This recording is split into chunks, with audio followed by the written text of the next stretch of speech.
haciendo una prueba de audio. Bien, perfecto, chicos, gracias. Gracias por conectarse a la sesión. Como ustedes saben, tenemos un par de sesiones retrasadas. Y pues para platicarles, resulta que yo ya había grabado esta videoclase, pero se me terminó borrando. Entonces, vamos a comenzar de nuevo. Bien, les voy a poner aquí la presentación que tenemos en la parte en el tema número 9 que habla de ética y seguridad del paciente. Vamos a verla brevemente y procedemos al tema número 10. ¿De acuerdo?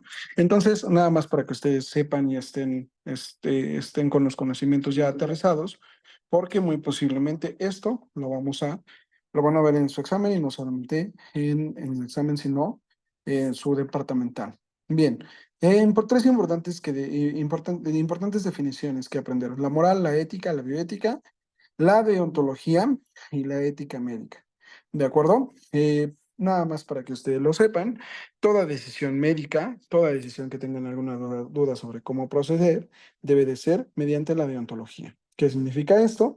Que es la rama que estudia el deber ser, las reglas morales que la dirigen, de acuerdo a todo lo que se debe de hacer. Entonces, cuando ustedes tengan alguna duda sobre cómo proceder, entendámoslo con esta nota que está en la parte de abajo, que habla de el eje fundamental para considerar o tomar una decisión entre lo que se debe o no se debe de hacer son las consecuencias. ¿Cuáles serían las consecuencias de yo no realizar un aborto a una persona, con base al debate, a una mujer de 18 años con un feto que posiblemente le pueda costar la vida? Entonces, los efectos o las consecuencias serían negativas hacia mi persona, entonces se tienen que hacer. Ahora bien, nada más como nota, es importante que ustedes sepan que su moral les puede delimitar, inclusive les permite no hacerlo. Sí, es cierto, pero si no hay otro médico que lo pueda hacer, ustedes deben de hacerlo. Pero si su moral y hay otro médico, ustedes pueden decidir no hacerlo porque es con base a su moral. Bien, esta parte lo vimos en clase, nada más para que ustedes sepan. La beneficencia es hacerle daño, al mejor daño al paciente. La no maleficencia es decir, no dañar tanto al paciente. Si tiene alguna extremidad dañada, pues no nos vamos de una vez a cortarla, ¿verdad? Nos vamos a primero intentar con antibiótico o demás. Después la parte de la autonomía. Sin mencionar religiones, es importante que ustedes sepan que hay ciertas creencias o personas con creencias que no permiten transfusiones de sangre. Entonces, sí o sí se debe de respetar las decisiones del paciente. ¿De acuerdo? Y la parte de la justicia, que no es otra cosa más que dar cada quien a lo que necesita. Los principios éticos igual los vimos en clase, todo esto lo vimos en clase, no pretendo entrar en tanto, igual todo esto lo vimos en clase, y casi todo esto va de memoria y entendido. Ahorita vamos a regresar a estos dos ejemplos porque quiero aterrizarlo. Esta parte de los retos éticos, a pesar de que todavía no existen, ya están a la vuelta de la esquina, es decir, ya están casi haciéndose, o sea, las estructuras orgánicas en impresoras 3D ya es una realidad. Sin embargo, a ustedes les va a tocar definir qué tan ético es la parte de la eutanasia. Yo sé que muchos podrán pensar que sí, pero también muchas religiones o creencias podrán pensar que no. Será algo que les tocará a ustedes vivirlo, ¿de acuerdo? Todavía no está definido. Son solamente retos a futuro que ya están aquí dirían algunos amigos, en menos de lo que canta un gallo. Bien, parte de lo que no vimos en clase fue la parte de las leyes, jurisprudencia, doctrinas. Vamos a entenderlas. La ley es todo aquello de carácter formal, algo que ya se creó por organizaciones o por órganos con competencias para emitirlos. La ley, así como entendamos todo lo que existe en la ley, también existe en medicina. ¿De acuerdo? Las jurisprudencias son aquellos escenarios, todo un escenario, toda una estructura que se creó a raíz de algo que pudiera no estar permitido, algo a raíz de conflictos que ya fueron a juicio, varios conflictos que ya fueron a juicio. Entonces se crea una jurisprudencia. ¿Qué significa esto? Toda una estructura, todos ciertos lineamientos, ciertos permisos a raíz de algo que pudiera no ser permitido, algo que ya hubo juicios pasados. ¿Qué significa? El mejor ejemplo de esto puede ser la jurisprudencia sobre el consumo recreativo de la cannabis. Entonces, para algunos es ilegal, sin embargo, hay ciertos permisos en las jurisprudencias. Por ejemplo, perdón, la jurisprudencia del consumo de recreativo de la cannabis. Si no me equivoco, está permitido consumir, no me acuerdo si es el CBD, que es una derivación de la marihuana, pero eso está permitido. creo que en la Ciudad de México está permitido la aportación de marihuana con medio gramo, si no me equivoco, un gramo. Esto no es garantía, solamente les estoy platicando para que entendamos el contexto. Bien, está permitido por la aportación de un gramo, sin embargo, a partir de ahí ya entra una ley. Entonces son todos aquellos, todo aquello ambiente de un escenario en específico en el cual existen ciertas, la parte de la jurisprudencia sobre algún tema en específico, ¿de acuerdo? Las doctrinas jurídicas habla de todo aquello que se genera o que hace el estudio científico para estas leyes, para un campo de derecho, o bien que hace la parte de no solamente el estudio, sino también la enseñanza, la docencia de toda esta parte de la ley a las personas correspondientes. Las costumbres. Entonces, si alguien ha escuchado hablar de usos y costumbres, vamos a entenderlo de la siguiente manera. Hay tradiciones mexicanas que no pueden ser castigadas. ¿Por qué? Yo, profesor de informática biomédica con 32 años, no puedo ir a Ecatepec y decirle a una persona, ¿sabes qué? No sé, señor tal, te doy 50,000 pesos y dame a tu hija menor de edad de 12 años. Pero, ¿por qué algunas tradiciones, sobre todo en zonas alejadas o en comunidades rurales, porque sí hay personas que pueden llegar y dar un dote a otra familia y ellos pueden entregar a su hija menor, hablando del ejemplo de 12 años, y casarse con una persona, con un adulto hombre de 20 años? ¿Por qué sí puede ser? ¿Y por qué no sería castigado? ¿Por qué en el ejemplo que yo les puse de aquí de la Ciudad de México, por ejemplo, o en Ecatepec, Iztapalapa, Tizapán, no sé, yo voy o cualquier persona de 20, 30 años hace eso, se podría considerar hasta como trata de blancas, como venta de seres humanos, ¿no? Pero ¿por qué en ciertas regiones no está castigado? Por el tema de usos y costumbres. Habla de toda la tradición.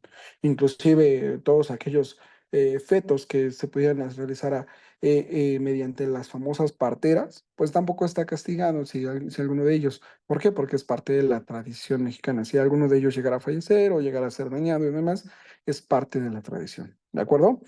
Normas morales. Con esto de las normas morales me quiero regresar a los dos temas. Bueno, ahorita los vamos a ver, que hablan de un carácter, las normas morales son un carácter unilateral. Entonces, entendamos a la persona como que, o mejor dicho, entendamos la norma moral como que no hay una persona autorizada para castigarla, no solamente persona, sino institución también. No hay algo que se encargue de castigarlo. O no había. Generalmente me regreso a estos dos ejemplos donde, a pesar de que no había una ley, a lo mejor aquí sí, por privacidad, porque está colocando el rostro de la persona, a pesar de que lo está difuminando, o ya no sé si esto lo hizo después la nota del proceso, lo de la difuminó en los ojos, pero no hay una norma moral que se encargue de castigar ciertas conductas. Sin embargo, mejor dicho, no existe una ley que se encargue de castigar estas conductas. Sin embargo, tu norma moral te debe de indicar que esto no se debe de hacer. Entonces, ya después se crearon algunas leyes precisamente para evitar este tipo de situaciones. Entonces, entendamos que la norma moral es, a pesar de que no hay una organización que te indique que eso que es ilegal, a pesar de eso hay una norma moral. ¿De acuerdo? Que a pesar de que no está castigado, después se puede castigar. Esto habla de la experiencia, de la madurez, de que sepas con raciocinio qué puedes compartir y qué no en tus redes sociales. ¿De acuerdo? Bien, la parte de seguridad del paciente habla todos los factores que están alrededor del paciente con los cuales pudiera presentar algún problema. Y la estandarización de procesos, las recomendaciones de la OMS para mejorar la seguridad del paciente. Hablamos de 7 procesos. ¿Qué son estos 7 procesos? Estos lo hablamos rápidamente con el modelo del queso. La idea es que cada vez haya más restricciones en cada nivel. Déjenme ver si tengo algún apuntador. En cada nivel haya más restricciones para que los riesgos se vayan reduciendo, que al final de cada capa ya no exista ningún riesgo. Entonces, ¿cuáles son los principales o los que recomienda la OMS? Los que recomienda la OMS denme un segundo, son los que ya habíamos mencionado aquí en la parte de arriba, que es la estandarización de procedimientos, la capacitación del personal, el trabajo en equipo y demás. Es importante que ustedes lo sepan. Bien, para concluir este tema, ya nada más lo que habíamos visto en clase, lo de las asociaciones esenciales, también van de cajón, los voy a mencionar rápidamente. La identificación del paciente, que siempre identifiquemos al paciente por su nombre y edad cada vez que lo pasemos a visitar. La comunicación efectiva, es decir, un lenguaje claro y sencillo para no solamente con el paciente, sino con sus familiares. La seguridad del proceso de medicación, es decir, las dosis correctas y la aplicación correcta. Hay quizás medicamentos que se colocan, que se colocan intravenosa y algunos se los dan como pastilla, como jarabe o demás. Ha sucedido, entonces, de esto nos habla. La seguridad de los procedimientos, es decir, que todos los procedimientos sean acatados y sean llevados a cabo. Y reducción de riesgo con infecciones asociadas a la atención de salud. No hay otra cosa más que la higiene de manos, el proceso de lavado de manos entre interconsulta, la reducción del riesgo de daño al paciente por causa de caídas. De hecho, hay una NOM que quiero que vean, que lo creo que la busquen como reducción así como está, reducción de riesgo de daño al paciente por caídas. Perdón, no es una NOM, es una guía de práctica clínica, una GPC. Entonces, también para que ustedes la tomen en consideración, me gustaría que la buscaran y cualquier duda me hagan llegar también. El registro de análisis de eventos centinela, que es un evento centinela, un evento que es un evento adverso, pero de mayor tamaño, de mayor magnitud, algo que se puede convertir en un problema más grande. ¿De acuerdo? Y ¿qué habla de esto? Que se registren todos, que se analicen todos y de las cuasifallas. ¿Cuáles? Los eventos adversos ya los conocen. ¿Cuáles son las cuasifallas? Las cuasifallas son aquellos errores que sucedieron, pero que afortunadamente no afectaron en la historia clínica o en el resultado del paciente. Un ejemplo muy breve habla de que se nos ocurrió que o un paciente, un enfermero por error, aplicó ibuprofeno en vez de paracetamol, porque esa fue la recomendación, ¿no? Ah, pues afortunadamente no pasó de más. Sin embargo, sí fue una cuasi falla, de acuerdo a algo que ocurrió, pero afortunadamente no afectó. Entonces es importante que se haga el registro y el análisis. Y la cultura de seguridad del paciente, que habla de todo el ámbito, perdón, que habla de toda la seguridad del paciente en el ámbito hospitalario. La toma de decisiones para establecer acciones de forma continua. No es otra cosa más que todo aquello que ya ocurrió se estandarice y se haga una mejora continua para que no vuelva a suceder. Bien, hasta aquí concluimos el tema de, de número 9 de ética y seguridad del paciente. Vamos a pasar al tema número 10. Hasta aquí iba en el otro video, pero bueno, vamos a retomarlo desde el principio. Bien, chicos. Dudas ya saben, al correo, por favor. Sistemas de información de registro electrónico para la salud. Tenemos dos temas, expediente clínico electrónico, que es con el que vamos a comenzar, que es el número 2, y después pasamos al sistema de información hospitalaria. El artículo 4, ustedes deben de estar en contexto. Sepan que el artículo 4 de la Constitución mexicana, de la Constitución Política de los Estados Unidos Mexicanos, habla del derecho a la salud, que es que toda persona tiene derecho a la protección de salud y la ley definirá las bases y modalidades para el acceso a los servicios de salud y establecerá la concurrencia de la federación y las entidades federativas en materia de salubridad general, conforme lo dispone la fracción 16 del artículo 73 de esta Constitución. Entendamos este artículo como que toda persona tiene derecho a la salud. ¿De acuerdo? Ya lo demás será el proceso para brindarles la atención, pero entendámoslo nada más de esta forma. El artículo 6 en su sección, perdón, el artículo 1 y 2 en la sección A, nos habla de la información que se transfiere a la vida privada y los datos personales, perdón, la información que se refiere a la vida privada y los datos personales será protegida en los términos y con las excepciones que fijen las leyes. Habla de que también se está pegando el sistema de salud a la privacidad, ¿de acuerdo? Y por último, el artículo número 3 que habla de que toda persona sin necesidad de acreditar interés alguno o justificar su utilización, tendrá acceso gratuito a la información pública, ¿de acuerdo? A sus datos personales o la rectificación de estos. Yo en clase, cuando vimos seguridad informática, les hablaba de los tipos de información. Recordemos, y nada más para que ustedes lo tengan en conciencia, existen tres tipos de información: pública, privada y secreta. En un ambiente hospitalario, una información pública podría ser la dirección, podría ser el nombre del hospital, quizás alguna frase pequeña del hospital, en dónde está ubicada, quizás el director también, el nombre del director también sea público. La parte de privada habla inclusive, bueno, pasamos ya a los expedientes de los pacientes, donde esta información no puede ser compartida con todo el mundo.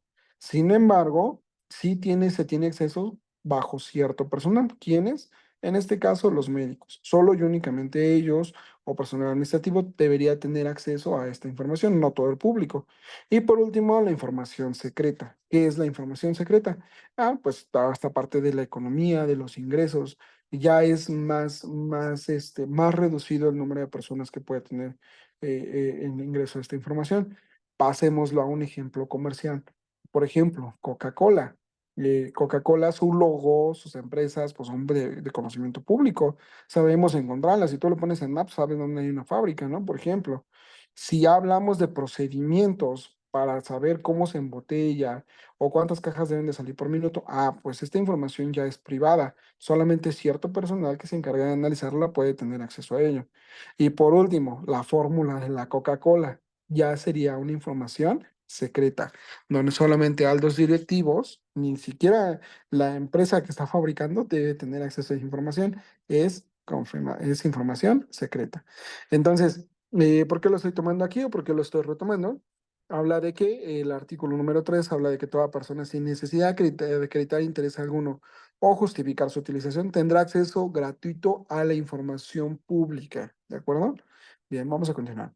La Ley General de Salud, en la NOM 24, establece que los objetivos funcionales y funcionalidades que deberán observar los productos de sistemas de expediente clínico electrónico deberán de garantizar la interoperabilidad, el procesamiento, la interpretación, la confidencialidad, la seguridad y el uso de estándares y catálogos de la información. Ustedes ya saben lo que es la interoperabilidad, ya saben lo que es la confidencialidad y la seguridad. Entonces, ¿qué es esta norma 24 SA3 2010? Ojo, 2010. No es otra cosa más que un estándar para que todo esto pueda ser compartido, pues, es decir, interoperable, pueda ser procesado, es decir, que no importa de dónde venga la información porque ya viene estandarizado, se puede interpretar, se puede hacer confidencial y se pueda regir bajo procesos de seguridad. ¿De acuerdo? Entonces, ¿qué es el expediente electrónico? El expediente clínico, ahorita vamos a ver la definición, pero este se integra con una normatividad mexicana.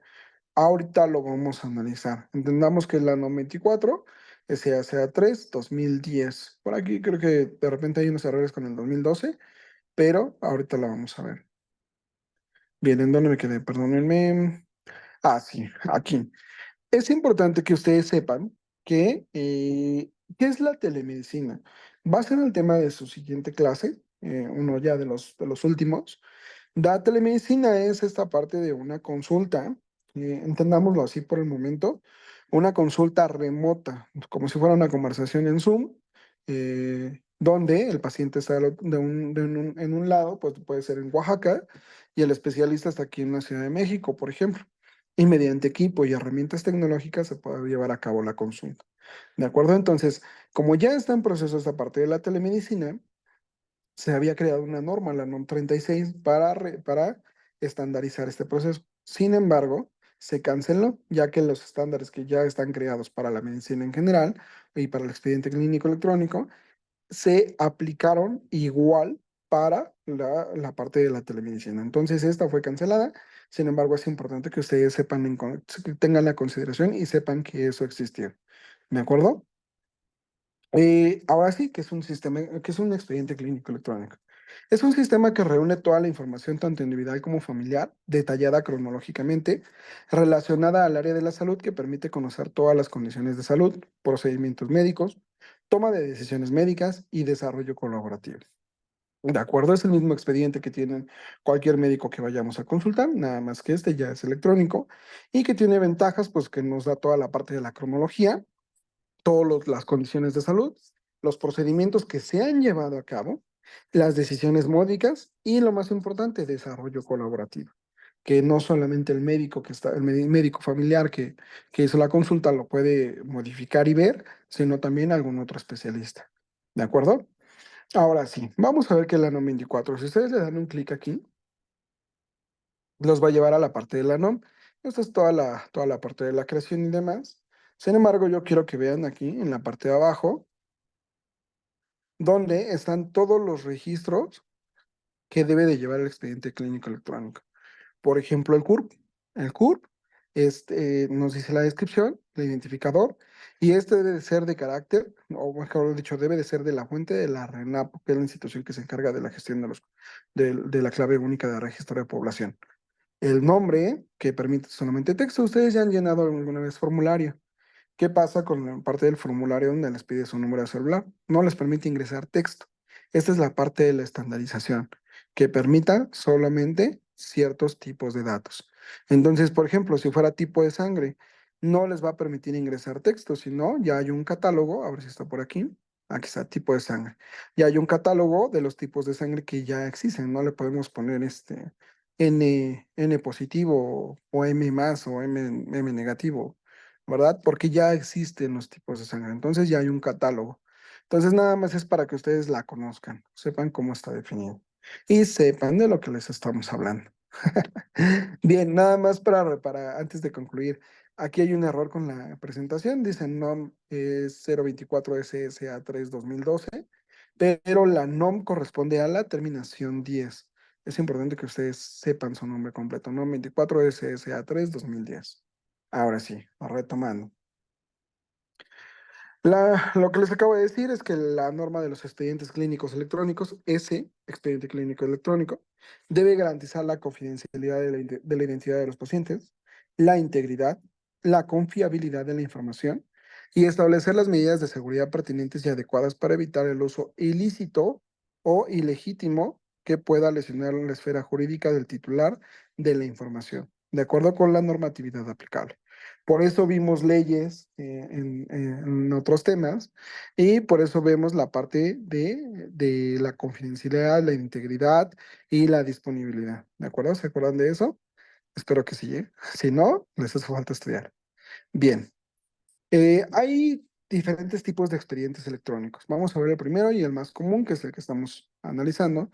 El expediente clínico electrónico relaciona la información de salud de una persona y puede ser creado, compartido, gestionado y consultado por profesionales de la salud autorizados dentro de una organización, es decir, los médicos. Lleva toda la información, pero debe ser, debe ser gestionado y consultado por profesionales de la salud autorizados dentro de una organización.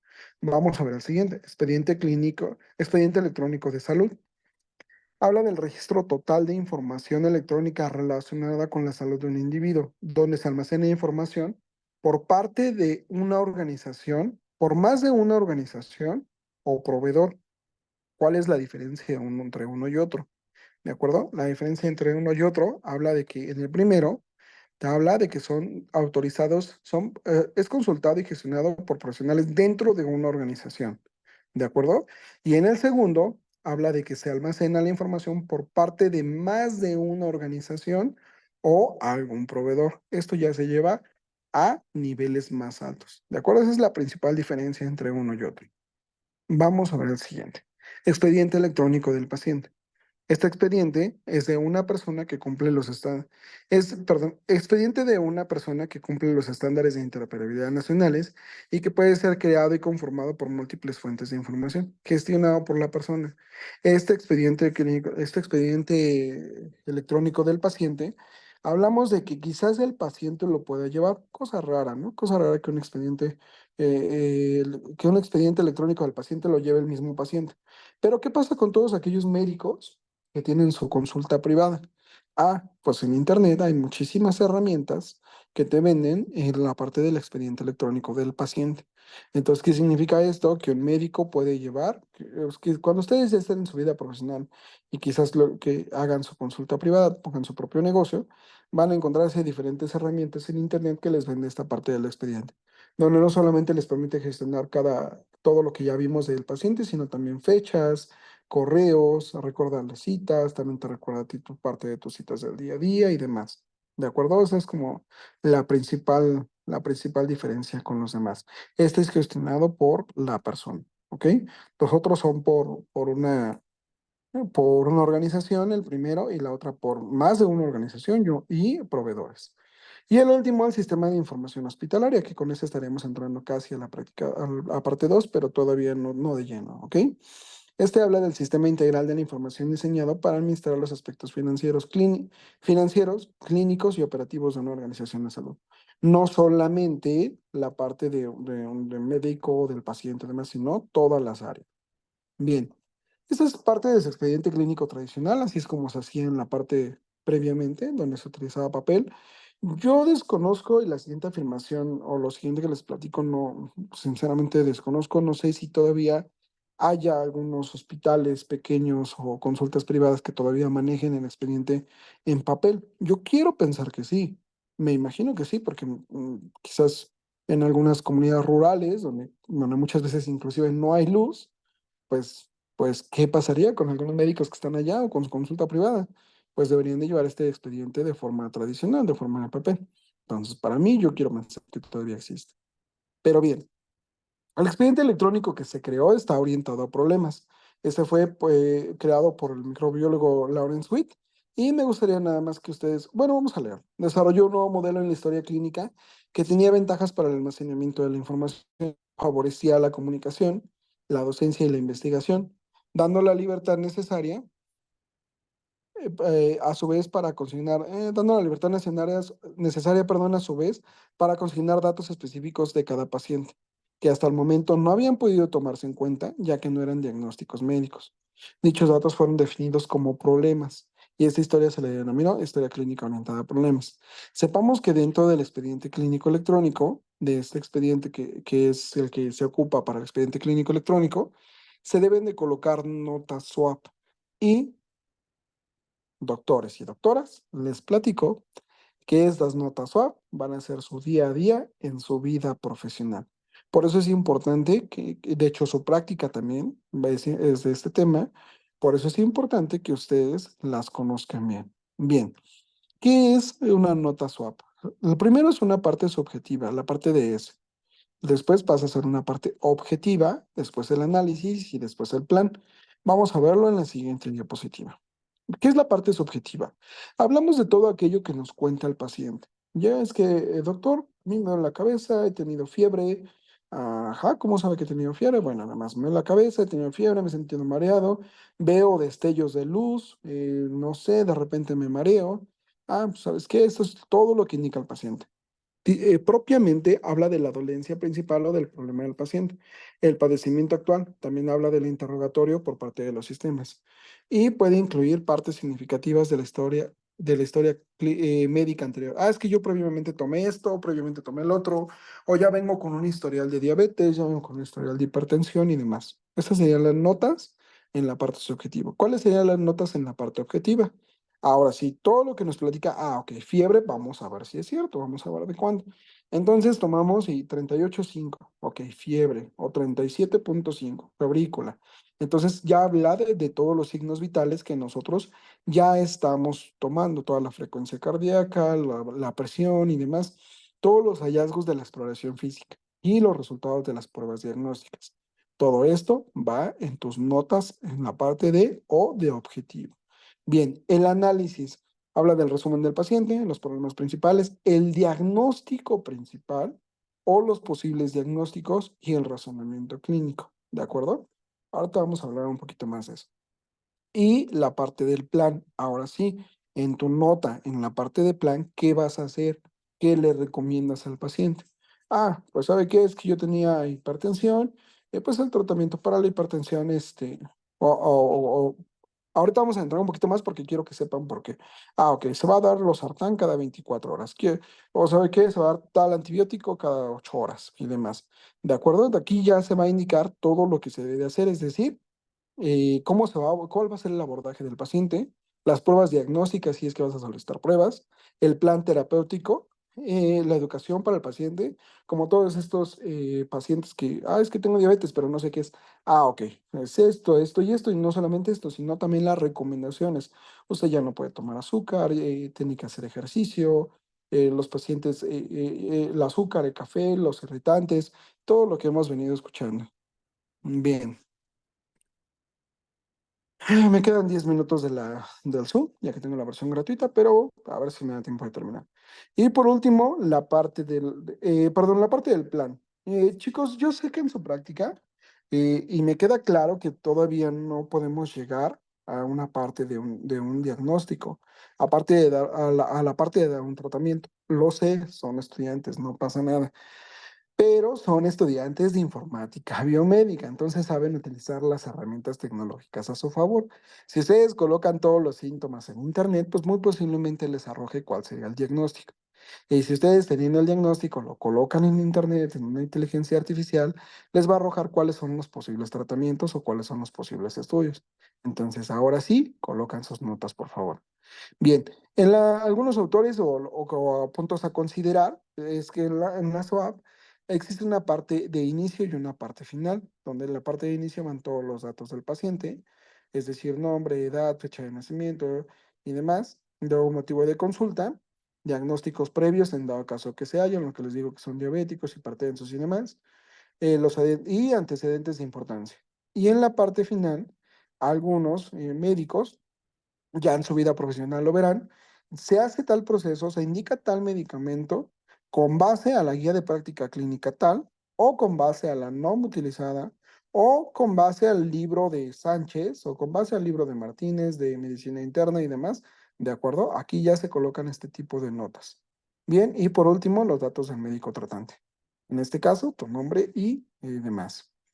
Ventajas y desventajas, pues yo creo que las más básicas, la parte de la unificación de la información, poder compartir, la parte de la usabilidad y algunos desventajas, pues médicos que se niegan al cambio, la falta de tecnología, imagínense todo esto en un hospital donde apenas hay luz, pues realmente sería complicado. La pérdida de la información, que también puede ser por los ataques que ya vimos o por la falta de privacidad y demás. Entonces, también es importante que ustedes sepan cuáles son las ventajas y desventajas. No me meto tanto en el tema.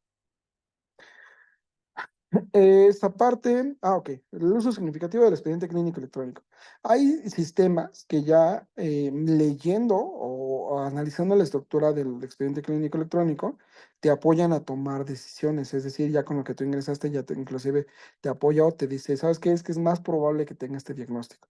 Entonces, esa es alguna de las ventajas. Sistemas de prescripción electrónica asistida, es decir, ya no estás ahí escribiendo toda la receta, sino que ya existen sistemas que lo pueden hacer.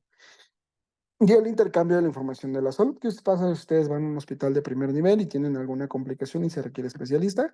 Pues los manda a un hospital de segundo nivel. Hablamos de IMSS, ISSSTE o salubridad. Entonces, cuando tú llegas al siguiente nivel, ¿cuál es la ventaja? Que todo este expediente ya lo puede tener un especialista y ya puede ver todo tu historial. ¿De acuerdo? Ahora sí, ¿cuáles son las características de un sistema de información hospitalaria?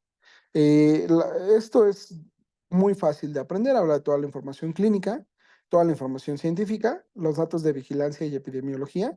Lo vimos con el COVID, cada hospital reportaba y inclusive diario teníamos respuesta sobre el director general de salud, secretario general de salud, que es Gatell, y nos daba información diario sobre la vigilancia epidemiológica, ¿no?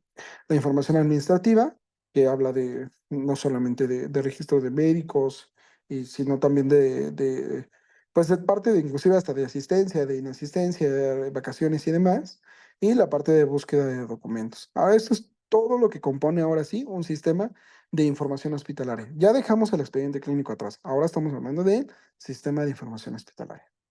¿De acuerdo? ¿Cuáles son las características de este sistema? Que es descentralizado, es decir, es descentralizado, simplificado, interligado, es decir, online y flexible. No es otra cosa y todo resumen que se puede consultar inclusive no solamente desde tu laptop, fuera del hospital, en tu celular, esté disponible gracias a tener internet y pueda estar, inclusive puedas entrar desde diferentes lugares del trabajo, ya sea tu Android, tu iPhone, una Mac, una computadora y demás. Esas son una parte de las ventajas. Sistemas de información hospitalaria. Existen cuatro ventajas funciones principales declaradas por la OMS sobre los sistemas de información intrahospitalaria, que habla de generación de los datos, compilación y resguardo, análisis y síntesis y uso y comunicación. Entendámoslo, yo creo que lo hay mejor ejemplo con una pandemia, que diario nos generaban datos, diario se compilaban y se resguardaban, se hacía el análisis de cada proceso de cómo íbamos y ahora sí se comunicaban día a día con los bases. Bien, Funcionamiento básico para un sistema de información hospitalaria. En la parte de sistema de información hospitalaria tenemos la generación de los datos, lo que ya vimos, la compilación y resguardo, el análisis. En los efectores, ¿cuáles serían los efectores? No solamente hablamos de los médicos, sino también la parte de los directivos del hospital. Toma de decisiones sobre los pacientes, me queda claro, o toma decisiones a un nivel hospitalario. Y por la parte de financiero, clínico, organizacional, pues hablamos de todos aquellos directivos que se encargan de gestionar el medicamento,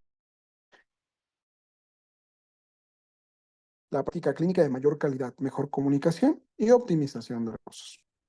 Estos son todas las áreas interhospitalarias que tienen que ver con el sistema de información hospitalaria. Y los componentes de un sistema de información hospitalario es el módulo de registro, módulo de solicitud y resultados, módulo de historia clínico, módulo de programación y módulo de pagaduría. Me encantaría que cada uno de ustedes leyera esto.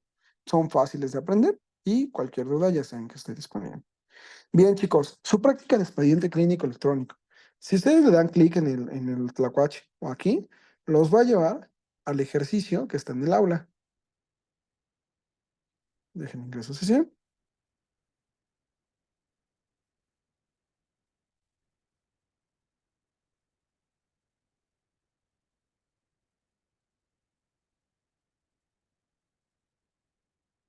Bien, este ejercicio está en el aula.